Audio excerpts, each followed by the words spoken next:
The first I heard of the Logan African Expedition was in chapel one day in the morning back in the fall of 1929. A simple announcement was given that Belloit was considering sending students on an expedition to Algeria.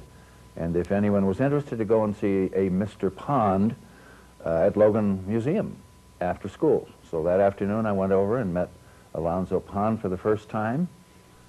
I admitted to him I was not deeply committed to archaeology or anthropology, but it sounded like a real adventure to me, and what would I have to know to go? And he said, you just have to be able to take care of yourself out in the open and follow orders. How are you on camping? I said, oh, I've been camping for years. I'm a scout, I said. And he said, you are? What rank? And I said, I'm an Eagle Scout, and he said, you can go.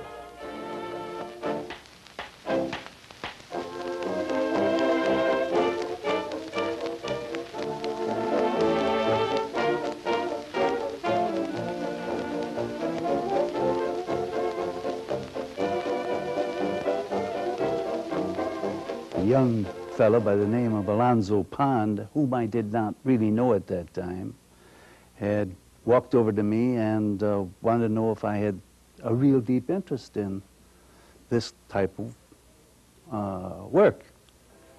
And I took a chance, saying, of course I am.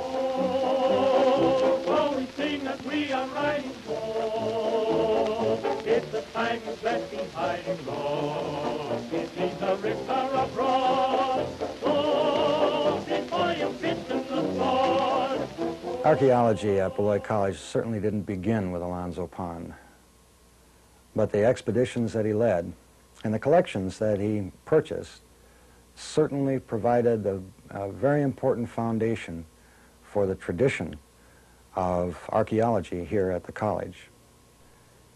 The study of archaeology is old at Belloit, probably as old as the school itself, and if you consider the burial mounds that are located on our campus, and I suppose you could say that archaeology is about 1,200 years old here at Belloit.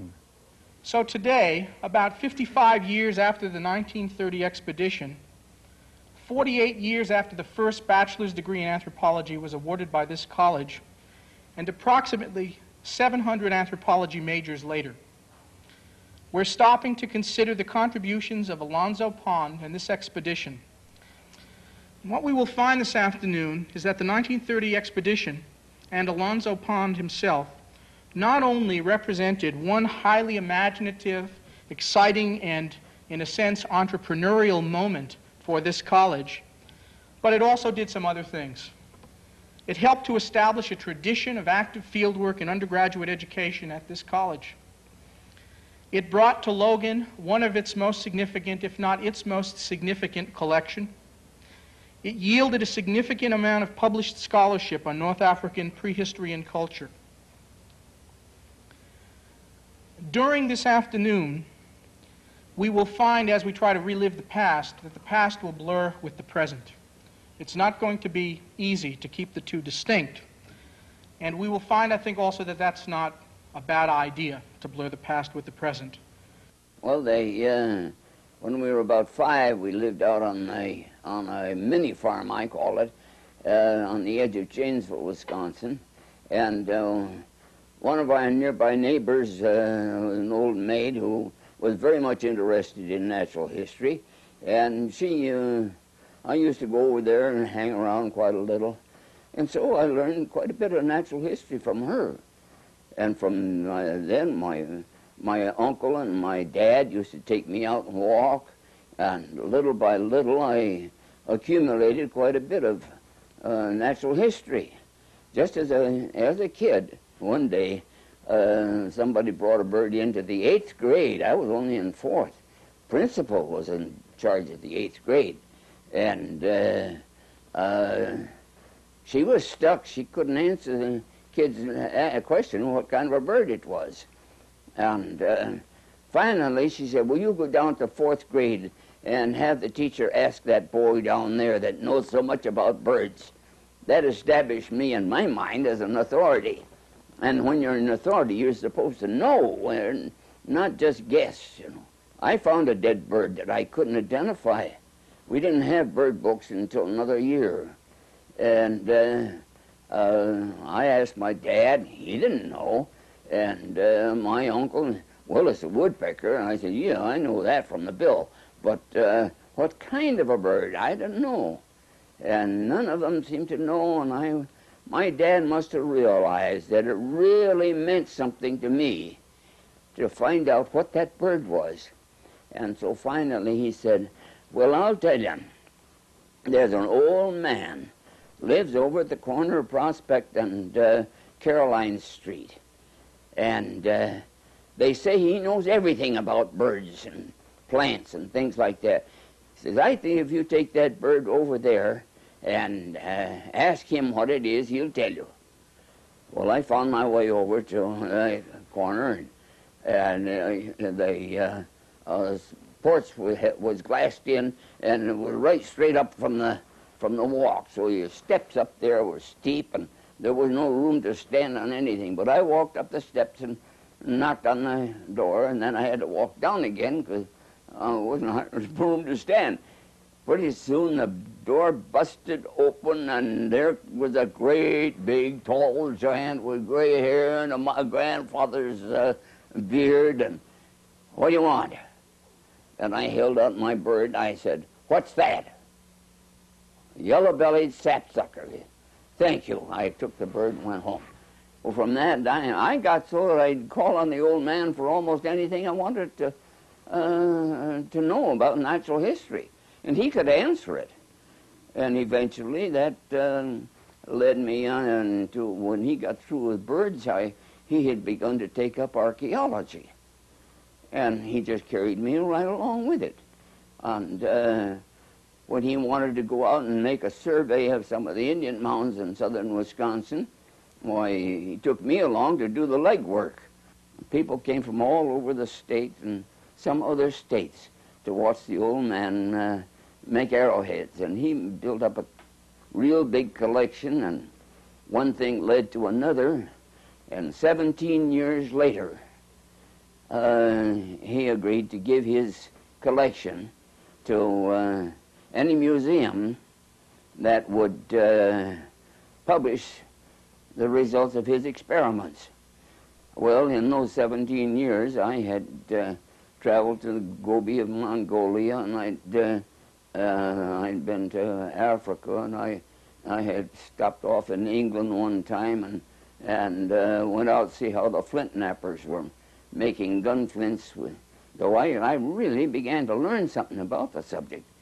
And when I came back from the 1929 expedition, instead of getting my summer vacation like I expected, the college said, well, Mr. Scavram will give his collection to anyone who will write a book on his work. You're the logical man. So I was stuck with the job.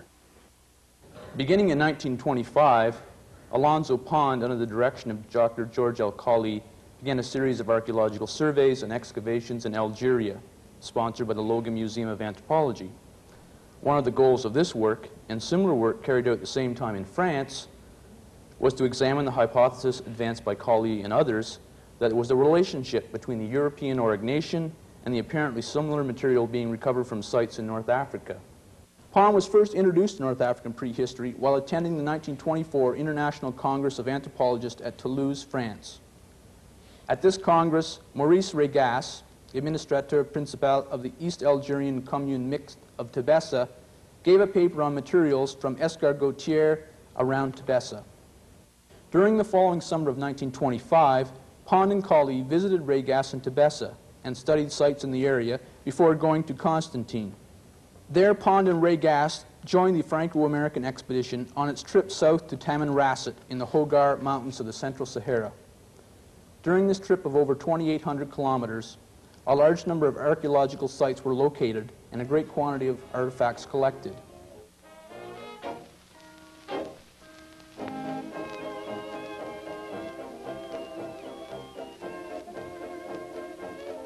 Always I'd had a girlfriend to write to, but this particular trip, I guess I'd been away too long for, anyway, I didn't have anybody special to write to.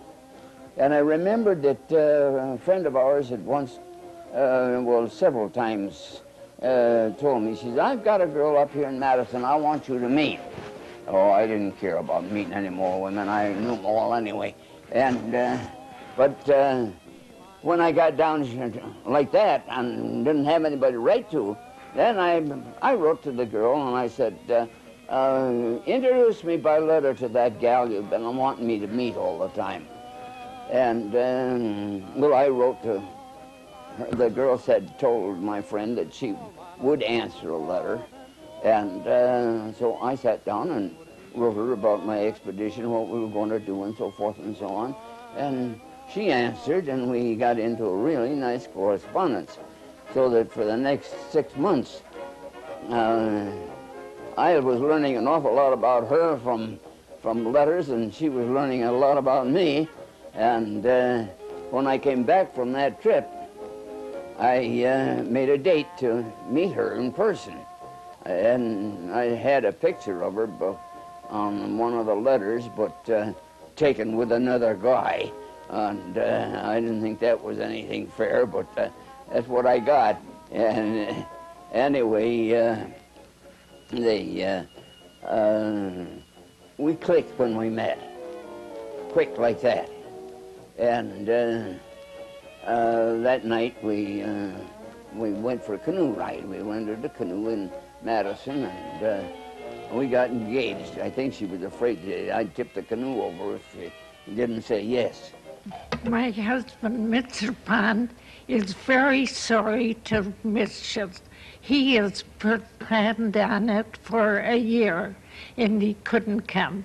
But he sent me for a poor substitute. I had to go back to Belloit again for something, and when I got there, Frank G. Logan and his wife, we had a meeting that night, and he was so pleased. Frank Logan is a millionaire in Chicago, and he was so pleased with the results of the expedition that he agreed to make a 5-year pledge to Logan Museum of so many $1,000s a year to continue exploration and so forth and so on. Well, it was they decided what they wanted me to do. They wanted me to go back to Africa, and I was to enter and do some digging over there. And the expeditions were carried out as planned from 1925 to 1930 inclusive. Alonzo Pond took part in all but one. In 1928, he went with Roy Chapman Andrews. I think that is an interesting little commentary in itself. In that year, Pond went with Andrews because Nelson did not. It is possibly true that when Pond and Nelson were candidates for a place on the Andrews crew, that it was the case of 2 of the 3 best stratigraphic archaeologists in North America competing for the same position. so we started on the 1929 expedition. I finished up the work for the Gobi, and was going to take Dorothy and the baby with me on this next expedition to conduct some real excavations over there in North Africa. And when we announced it to the family that we were going back to Africa, and what about the baby? We were taking the baby with us.